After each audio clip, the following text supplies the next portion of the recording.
From New York City for our audience worldwide, Bloomberg Real Yield starts right now.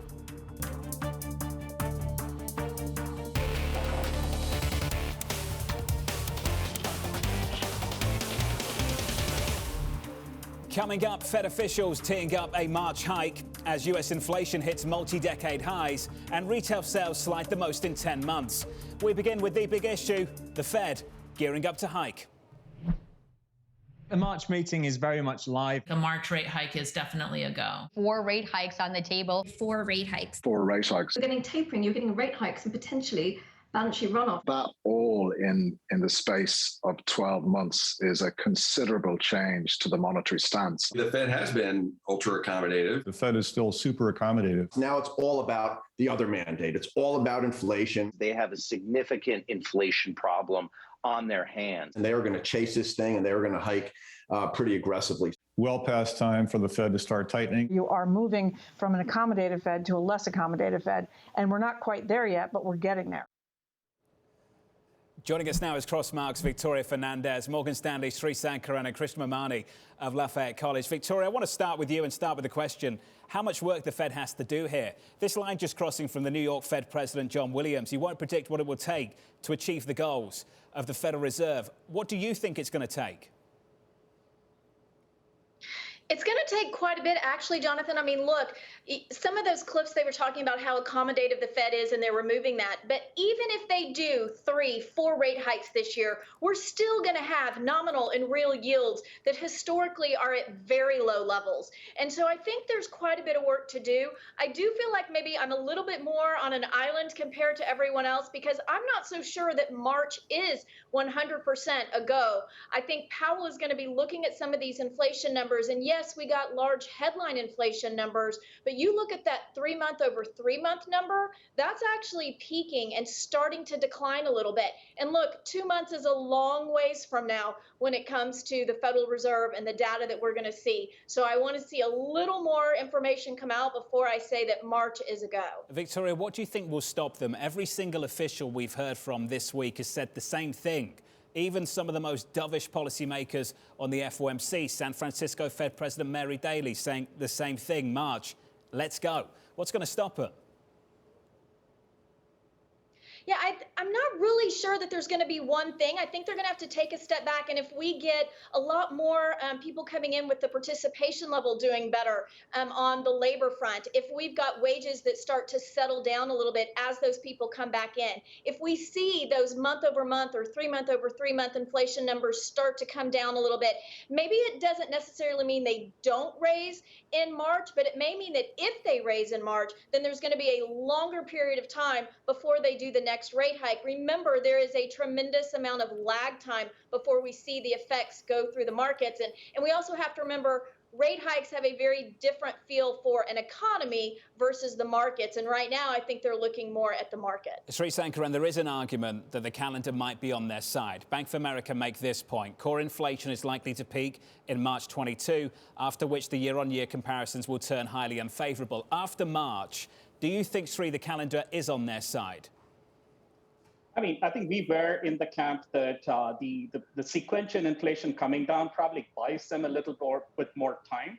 But we've recently changed our views in the sense that Element team, our economist team, basically are in the 4 rate hikes camp now. And we're also kind of baking in the back half of the year for the balance sheet reduction to also kick into play. So the bottom line, yeah, I mean, we think we're more in the March camp now. And we expect 4 rate hikes and kind of in line with consensus, increasing the probability of a back half balance sheet reduction. 4 seems to be the consensus now. Krishna, your line, either the pandemic gets resolved or we have a recession. Krishna, is it that binary? I think so. I think so kind of articulating that the Fed is not going to be raising rates in March, I think has to have you make an assumption that they are data dependent. And I think we have heard from everyone that they really aren't data dependent. They are basically looking at the backward looking data, and that is scaring the living daylights out of them. So I think it's a go in March. The challenge is if the pandemic doesn't get resolved with kind of the prime age population already in the market as much as it possibly can be, there's just no way to solve the overheated labor market. So they will have no choice but to continue to tighten. until things break, and that's a recession. Krishna, the base case now is 4 hikes in 22. I think a lot of people looking at this situation and saying, surprise me. Where's the upside surprise coming from? Just got a question from a terminal subscriber saying, how about a possible 50 basis point hike in March? Krishna, where would the upside surprise come from? On rates, on the balance sheet? Where can it come from? I think 50, while there is some probability to that, that would really be the nuclear option for them. So I think it's probably not, we are still going to go with the conventional ammo for a little bit. I think what may be on the table and probably has a higher probability is to start a runoff concurrently with the end of the taper and not wait till the second half of the year. I think the probability of that, if we see a couple more prints like this, probability of that is probably going up. I don't think the probability of not them doing anything is likely to increase any. I think March is baked in. March is as cooked as it possibly can be. Sri, talk to me about the balance sheet, and let's go through some numbers together. Matt Lazzetti of Deutsche Bank is trying to paint the following picture. He's looking for balance sheet reduction of $560 billion this year. Roughly $260 billion of that is going to come from bills. $1 trillion more in 2023. They say we estimate the total drawdown in the balance sheet through the end of 23 amounts to somewhere between 2.5 and 3.5 25 basis point hikes. Sri, the work you and the team are doing at Morgan Stanley, where are you on the balance sheet, and are you largely in line with those kind of figures?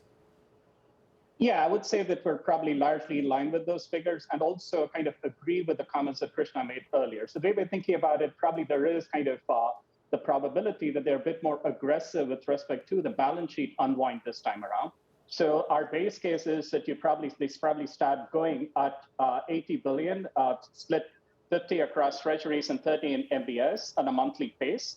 But that obviously is also a faster ramp up, not just the timing or the lag between when the rate hike and the taper ends and rate hike begins.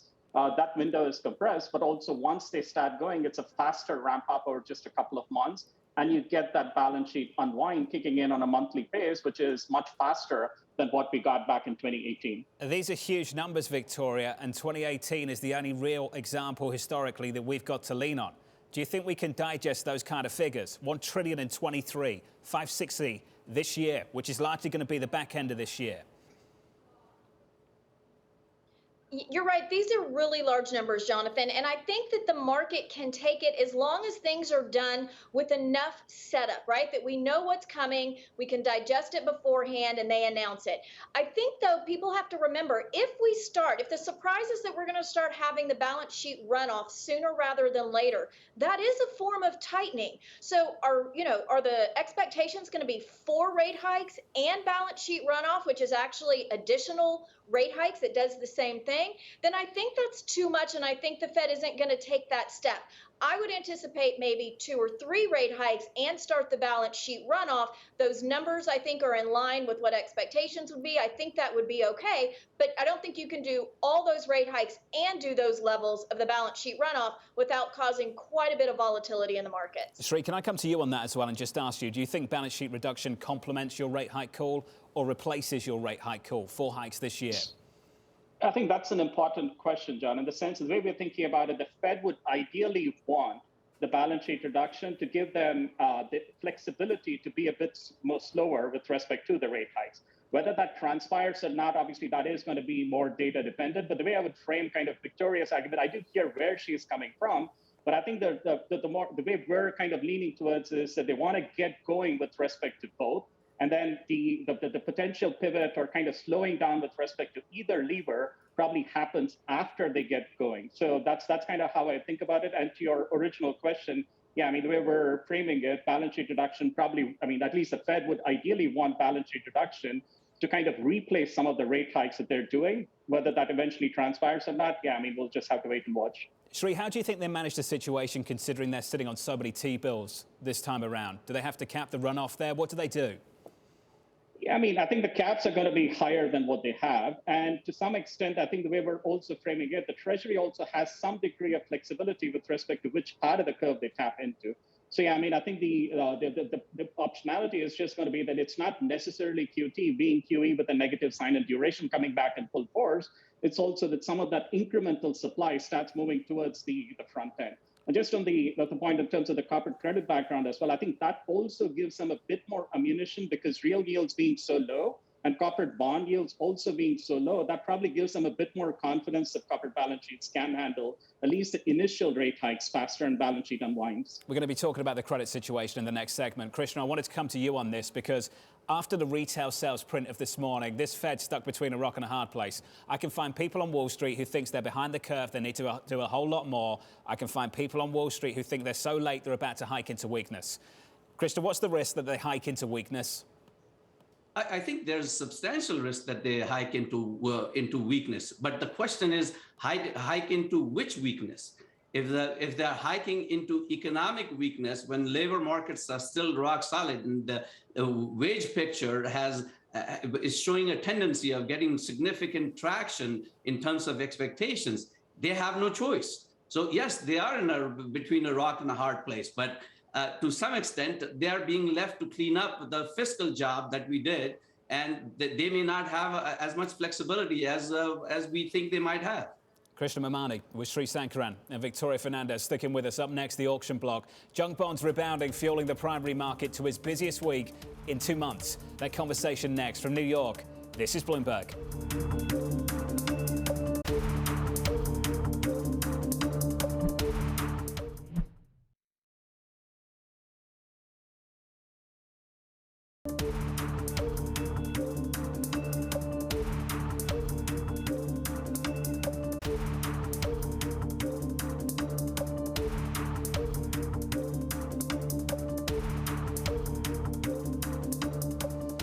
I'm Jonathan Ferro. This is Bloomberg Real Yield. It's time now for the auction block where we kick things off over in Europe with a record-breaking week of sales. Issuance nearing 100 billion euros with offerings from Portugal and Cyprus leading the way. A quiet Friday following a busy week in the US with 4 high-grade offerings Thursday, pushing supply towards $100 billion, just 2 weeks into the new year. And the junk bond market gaining some momentum after a slow start. Weekly volume approaching 7 billion this week, the most in roughly 9 weeks. Back with us to discuss, Victoria Fernandez, Sankaran and Krishna Memani. Sri, I promised to come back to this, so let's do that now. The primary market looks pretty robust. I'm looking at spreads between double B and triple B really, really tight again. Is there any reason to be concerned right now from what you see looking through credit? It depends on which part of credit. The way we're framing it, we would still favor default risk over duration risk, which means we still hold a bias towards preferring high yield over investment grade. But I think this dichotomy will get a little bit more blurred, or the lines will get a little bit more blurred as we kind of progress through the hiking cycle and the balance sheet unwind path, et cetera. So that's kind of one of the reasons why we're saying we do want to see some degree of price dispersion emerge, even within the more credit-intensive portions of the high-yield market. And it does feel like the earnings story, at least the breadth of the earnings, may not be as strong as we get through the earnings season through the coming month or so. And at the same time, when we think about a hiking cycle, liquidity unwind, higher illiquidity premiums, et cetera, we do have to bake in, or the risk is going to be that the market's kind of underpricing the impact that it could have on the most deepest credit-intensive portions of the market. And that's the pocket that we're seeing. We want to see a bit more of price dispersion. Sri, you know the exercise that a lot of houses are running through right now, they're going back to 2018. Late 2018. Sri, as you see things, the difficulties we had in December of that year when the high-yield primary market totally seized up, do you think that was down to a Fed pushing rates too far, saying that we weren't at neutral yet, or is that down to balance sheet reduction? Where do you think the pain came from? Yeah, I mean, I think it's a combination where you had the Fed was kind of further down the path with respect to with the rate hikes, and then you had the balance sheet reduction kick in. So you had the combination of both the tighter financial conditions and a seize up in some degree of liquidity there. But I think the lead up to it was also important because for the most part of 2018, what we saw was high yield outperforming, triple C's outperforming within high yield and so on. And it's just in a matter of a month, we just pretty much gave up and retraced more than all the tightening. I don't think that a 2018 playbook is really what we're anticipating. The point that I'm trying to make is though that there is a fair degree of complacency that everything which is more default sensitive or growth sensitive should hold in well because the earnings backdrop is reasonable and it's just the longer duration pockets which are going to be hurt more. I think that is the case for the next few months, but the transition from duration into worrying more about default risk could happen faster, maybe not to the same extent or abruptness as we saw in 2018 though. Victoria, do you sense the same complacency in the same pockets of the market? Yeah, we've seen it for quite a while now. I mean, you look at where spreads are just not on high yield only, but on investment grade as well. And they have been so tight over the last 6 months to a year. We've had a little bit of widening out a couple weeks ago, but they're right back to where they were at some of these lowest levels in 12 months. And look, we're focusing more on the higher quality names, right? That's what our clients are relying on. They're looking for the income, the cash flow. But you look at that gap, like you were mentioning originally, between double B and triple B and how small that gap is. I think we're going to start to see that widen out a little bit as yields go higher. Obviously, that puts a little bit more pressure on high yield. I don't think we're going to see the defaults that we had seen back in 2018. Balance sheets are stronger now than they were then, but I do think you need to be a little bit cautious. I think the widening will be faster there than we do on investment grade. And look at the banks this morning. I mean, we're talking about earnings and how that affects the spreads. You look at the JP Morgan bonds, Wells, Citi. We didn't see spreads move much at all. I was talking to the traders at UBS, and they don't anticipate to see any spread movement really on any of those names. So I think for now, things will remain pretty steady. But if yields get too much higher and we get that 2 handle on the 10-year, then perhaps we start to see high yield widen out a little too much. 176 right now. Krishna, is it fair to say you're struggling to get excited about corporate credit at the moment? I'm a credit person at heart. That's what I've done all my career. So it's kind of breaks my heart to say this, but I can't make a case for credit for the life of me. Here's what the challenge is. Spreads are at their tightest level, and we are facing basically a binary situation where if inflation expectations in the labor markets get traction, the Fed would be forced to do all sorts of things that it has never contemplated over the last 10, 15 years. So what we should expect is a more abrupt, not less abrupt, more abrupt change than what we saw in 2018, because the underlying structural issues in 2018 were very much in place, and it was more of a liquidity play. This time around, the underlying structural issues are on the other side. We are talking about inflation expectations in the labor market for the first time. That's not the sort of environment where credit spreads at their current levels can make you feel really good about things. Krishna, these are things that we talk about. They're just not priced. There is a belief that it's not 2018. I share that view with you. There's also a belief that the Fed can't back away when financial conditions tighten this time around because inflation and this backdrop is so different. I hear you. I'm with you. But then I look at the pricing of this bond market. I look at 10s at about 176. I look at the forward curve and I'm thinking this is a market that still believes the Fed's not going to get much more north of 2% over at the Federal Reserve. They think this story fades. I'm looking at 30s at 2.1%. Krishna, the market hasn't bought into this, has it? And for all the talk of a hawkish tilt over at the Federal Reserve, I mean, let's get real. This is probably the most dovish central bank in the history of central banks, with headline inflation at 7. They're still at 0. They're still buying bonds into the end of March. So, Krishna, I hear you too. But when do you think the penny's actually going to drop? Well, I think the penny has started to drop in the stock market. Just look at that. And I think that is coming to the credit markets in spades in not too distant a future. The bottom line is that, you know, we will face an environment where they are tightening policy rates, where they are withdrawing liquidity in a significant way, and and spreads going into that are at their tightest level in a long time, and having gone through a period where credit growth was quite substantial. If you look at what credit growth was in the first 2 quarters of 2020, you know, it reminds you of lots of scenarios where things ended up pretty badly. So yes, the rates markets are not discounting it, but the rates markets are not discounting the potential rate rise or policy tightening, because they're looking at what the outcome would be if things go bad. And the outcome then would be rates at significantly lower levels. So they're probably telling you that far more than the fact that they're not worried about rate rise. That's a very, very good final point. Krishna Memani is going to stick with us alongside Sankaran and Victoria Fernandez. Still ahead, the final spread, the week ahead, featuring a host of global rate decisions and fresh US housing data. That conversation just around the corner from New York City. This is Bloomberg.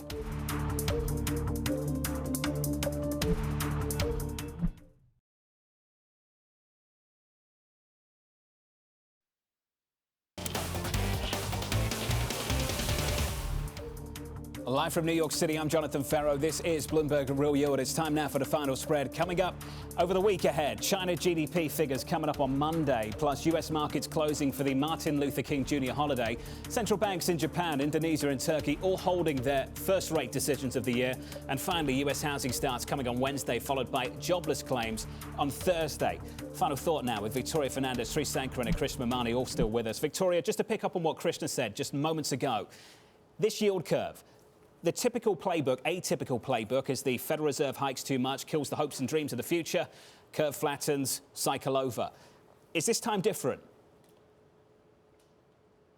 You know, I hate that phrase that this time is different, but I do think there is an element here that is different than what we've seen before because so much of it is being driven by the pandemic. I know Krishna said earlier, right, we have to get out of the pandemic and in that, or we have a recession. And I think when you're looking at the yield curve, that's really driving it. The headlines around the pandemic are driving that. If we can eliminate that, help the supply chains, bring some of that inflation pressure down, then I think you have a different yield curve. And that was not the pressures that we saw on the yield curve previously. Look, 170 is a key level. If we close below 170, retracements are telling us we can go back towards 150. But if we keep going above 170, 173, then we're looking at a 180, a 190 on the 10-year Treasury. So I think we have a lot of room here on where we can move, and we're just going to have to see what the data is telling us. 210s right now, just south of 80 basis points. Let's get to the rapid fire round. 3 quick questions, 3 quick answers. The White House Fed picks. Does the Congress confirm all of them?